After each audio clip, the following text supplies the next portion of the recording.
Welcome to Organic Chemistry 357. I am going to be one of your TAs this semester. My name is Patrick Carey. Brady Zeller is the other one. And the purpose of this recording is to teach you the basics of using GaussView or Gaussian, which is a program that we're going to be using throughout the semester to run some simulations on molecules. It's a pretty straightforward program. That being said, there is a bit of a learning curve, and it does require some practice and some explanation. But we're just going to start really basic. I'm just going to teach you how to use the program by teaching you how to build a molecule and then how to run a simulation on that molecule. And then afterwards, we have a practice problem, and we'll just go through the basics of that practice problem with you on this recording. So we're going to start by opening the program first, and you do that just like any other. You click on the icon, then it'll come up. It'll have this little menu. It'll go away in a couple seconds, like it just did. And then this is a tip menu, GaussView tips. If you really want, you can read it. It's different every time. I've never read it, but I'm just going to go ahead and close it. And then, sorry about that. And then let's start by going through and explaining all the different tools that you'll be using and how to use them. The first thing I'm going to do is I'm actually going to change the color of this window over here. I'm going to change it to black just because I hate the blue, and a lot of people do, and Dr. S actually highly recommends that you change it to white. I like the black a bit better. You're just going to come up here to the view menu, drop down to display format, and then the background color, you choose your favorite color. I like black, feel like it's a little easy on the eyes. Like I said, Dr. S prefers white. It's up to you. Okay, so now let's just go from left to right, explaining the tools and how to build a molecule. So this tool up here, the one that's labeled 6C, this is just where you can choose all your different atoms that you're going to use. In this class, we are going to be using almost exclusively hydrogen, carbon, nitrogen, oxygen, fluorine, and chlorine. They're the big six. Those are the ones that most organic molecules are made out of. Every once in a while, you'll get some other molecules like a boron jumping in there, but if those come up, we'll explain them to you and how they work. But so let's just do a very basic molecule with carbon. So if you click on the atom, down here you'll get different options of what you can do with them. This is the same for every atom, like if you look at nitrogen, but you'll just get different options of what you can do with it. So we're going to use atom, and we're going to do the carbon tetrahedral form, which has 4 hydrogens bonded around this carbon. And you can see all the different ones, a carbon with a hydrogen and a triple bond, 2 double bonds, 2 hydrogens and a double bond, or just pure atom. Whatever you want, you can use it. So we're just going to use tetrahedral carbon, and in order to build a molecule over here, you just come and you click in this empty space, and that will summon a molecule for you, a carbon tetrahedral molecule.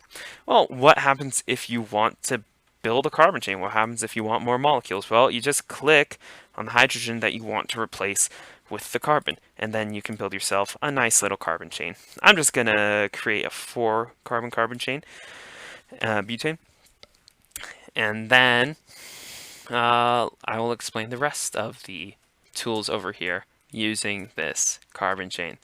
Real quick, pro tip, if you want to move the entire molecule itself in order to just rotate around the screen, just click and hold an empty space and drag your cursor around, and you'll be able to move this molecule all over the place. If you want to completely change the position of the molecule, click and hold Shift, click on the screen, and then you can move the entire molecule itself. Now, the next one. This is a tool that comes with pre-built rings, so you don't have to make these complex rings yourself. It has everything from benzene to adamantane. There's a lot of really cool molecules. I suggest you play with this play with this whole program. It's honestly a lot of fun if you're a nerd like me.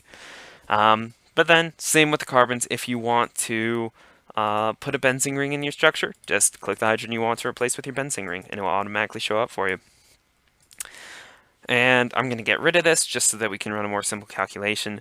Pro tip, like any Windows, if you want to undo an action, just press Ctrl-Z and it'll go away.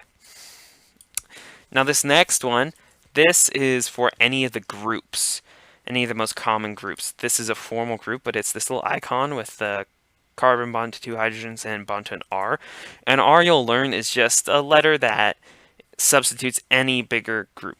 So we'll have molecules where we have like an important alcohol group and then an R next to it, and that just means there's something on the other end that we're not paying attention to. But there are a ton of groups, everything from formal to various like oddly shaped rings, like this porphine over here. And again, check it out. I think it's really cool to look at. So we're just, and again, it's always the same. If you want to add it, just click the hydrogen you want to replace with the group. Control Z to make that go away.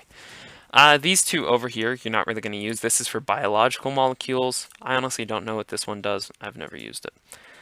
And then if you come over here, skip this one, this bar in the middle.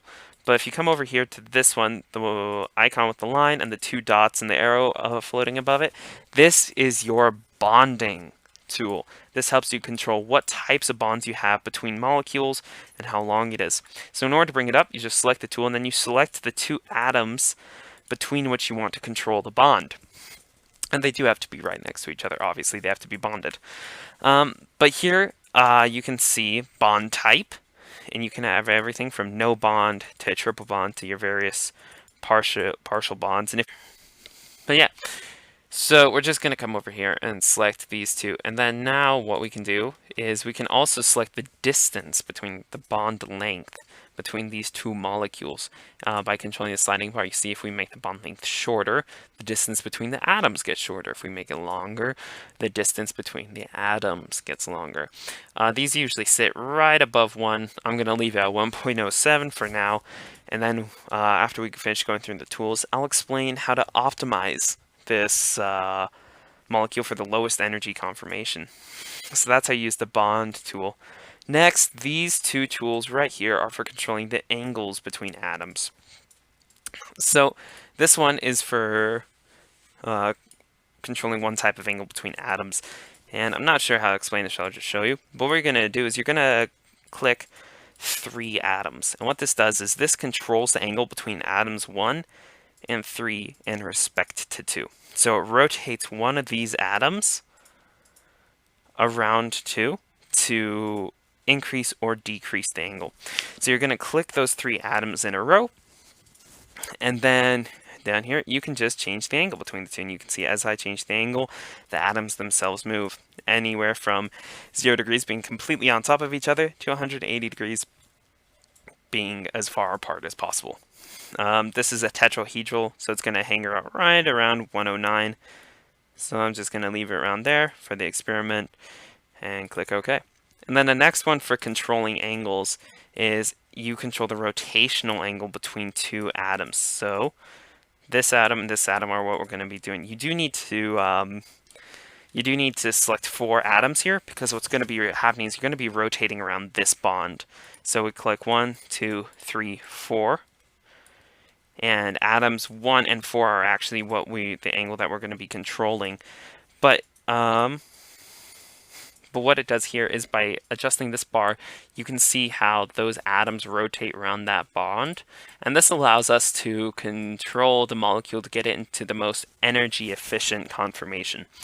You'll learn about a month into the class about what the most energy efficient conformation is, how you're going to get that, how you can guess. This is actually really important because this allows you to guess what the most energy efficient conformation is, and this will allow you to run your experiments more quickly and more smoothly. But so right now we're just going to leave it at 180 degrees because for this molecule that is the most energy efficient conformation. I'm going to click OK. That should take care of all the tools. And over here, this X is for deleting molecules. So if I want to delete this carbon, I delete it by clicking on it and then bring it back with Control Z. And then this X up here is for deleting the entire molecule. I'm not going to do that because I want to show you how to run an experiment real quick. Okay, so for running an experiment, you're going to come up to this Calculate tab. You're going to click on that Calculate, and you're going to do the first menu, the Gaussian calculation setup. And it's going to bring up this menu here. And there are 2 main jobs that we're going to be running in this class, an energy calculation and an optimization. An energy calculation just tells you the energy of the molecule in its current conformation. An optimization calculation will optimize that molecule to a minimum. So we're going to run an optimization real quick. These are always going to be the same. Optimize to a minimum, keep the force cost at default, and then over here to method, this is where we're going to be changing things. So you're always going to keep the ground state method here, but what you're going to be changing is the actual calculation that's used. These are all different functions that the computer uses to run a calculation, running from the most simple to the most complex. The more complex, the longer it takes to run. And we're just going to be running, for this one, a semi-empirical calculation at PM3. You don't have to understand what any of this means. This will all be given to you in the directions, but this is just for you. Now the charge, again, this should be given to you, is just the charge of the molecule. This charge is 0, and then the spin is just going to be the charge plus 1 most of the time. So after we have all that set up, that should be good. Occasionally, you'll need to add an additional keyword. This is in order, we use it most of the time to visualize the molecular orbitals of the molecule. And if you do have to add that keyword, it will be given to you in the instructions, and you just type it in here, and then click update. That's not an actual keyword, that's just some random letters I threw in there. But after that, you're just going to click submit, save, give it a name. I'm going to call this one test. And you want to make sure that it's a GJF file. Click save. Yes, overwrite. And then the submit job menu will come up. And then in order to run the calculation, just click yes, and you'll be good to go. I'm going to click no because I want to show you something first. So calculate, I'm just going to, okay. And then down here, if you go to edit, there are some calculations where we are going to use a custom method for calculating. And in order to do that, instead of going through this entire menu here with ground state and then the method and all that, you're just going to click edit. And this is going to pull up the actual file that is given to the computer to read. And so what we're going to do is occasionally you'll be required to run a special calculation, and then the keyword that you have to type in will be given to you in the instructions, and you're just going to come up here and replace whatever is between the optimization and the geometry. So here it's PM3. But if we were running an other one, I think the code is something like M062X-B1, something like that. Then you would come up here, type that in.